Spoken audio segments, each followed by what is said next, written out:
Israel Hamas युद्ध के खिलाफ लगातार अरब देशों में सड़कों पर धरने प्रदर्शन हो रहे हैं। वहीं दूसरी तरफ लेबनान का आतंकी संगठन हिजबुल्लाह रह रहकर इजराइल पर रॉकेट हमले कर रहा है। हालांकि हिजबुल्लाह के प्रमुख नसरल्लाह ने अपने संबोधन में साफ कर दिया था कि लेबनान सीधे गाजा युद्ध में नहीं कूदेगा, लेकिन लेबनान के अलावा यमन का आतंकी संगठन हूती इजराइल के लिए सिरदर्द बना हुआ है। 31 अक्टूबर 2023 को हूती ने इस बात की घोषणा की थी कि उसने यमन से इजराइल पर कई रॉकेट्स और मिसाइलें दागी थी, और अब इसी कड़ी में हूती ने एक और नया वीडियो जारी किया है जिसमें वो इजराइल पर कामिकेज ड्रोन फायर करता हुआ दिख रहा है। हूती का दावा है कि उसने 6 नवंबर 2023 को इजरायली सेना के अड्डों पर ड्रोन हमले किए हैं, जिसकी वजह से इजरायली सेना की गतिविधियां कुछ समय तक के लिए बाधित हो गई थी।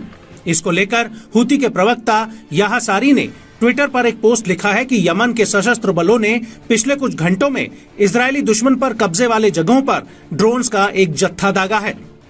लेकिन हूती के इस दावे पर इजराइल में किसी भी तरह का कोई खतरे वाला सायरन नहीं बजा और न ही इजरायली सेना ने इस पर कोई टिप्पणी की है।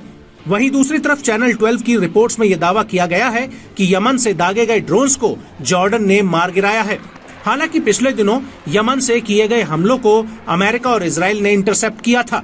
19 अक्टूबर 2023 को अमेरिकी नौसेना ने कहा था कि उसने लाल सागर में यमन से दागी गई 3 क्रूज मिसाइलों को इंटरसेप्ट किया था। इसके बाद 28 अक्टूबर को मिस्र में एक धमाका हुआ था, जिसके पीछे भी इजराइल ने हूती द्वारा किए गए ड्रोन अटैक को जिम्मेदार माना था। आपको बता दें कि हूती को ईरान से सपोर्ट मिलता है और हूती और हमास ईरान द्वारा समर्थित सशस्त्र समूहों के गठबंधन समूह का हिस्सा हैं। लेकिन बड़ी बात यह है कि हूती और अन्य देशों के हस्तक्षेप को रोकने के लिए अमेरिका ने भूमध्य सागर में अपने 2 युद्धपोत तैनात किए हैं। इसके अलावा सऊदी अरब ने भी हूती की कई मिसाइलों को इंटरसेप्ट किया था। हालांकि गाजा युद्ध को लेकर सऊदी ने इजराइल के खिलाफ अपनी आवाज मुखर की थी, लेकिन सऊदी अरब का क्षेत्रफल बड़ा होने की वजह से उसके एयर डिफेंस से हूती की मिसाइलें बच निकल सकती हैं, और यही वजह है कि खुद इजराइल ने अपने जंगी जहाजों को लाल सागर में उतार दिया है। वहीं दूसरी तरफ 2 नवंबर 2023 को इजराइल ने हूती द्वारा दागी गई एक क्रूज मिसाइल का वीडियो जारी किया था, जिसे इजराइल के F-35I लड़ाकू जेट ने तबाह कर दिया था।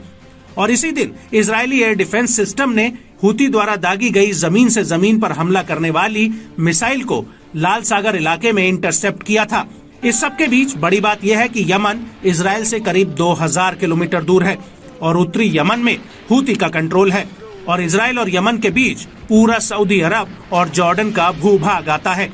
लेकिन उसके बावजूद वो लगातार इजराइल पर हमले करने की कोशिश में लगा हुआ है और हूती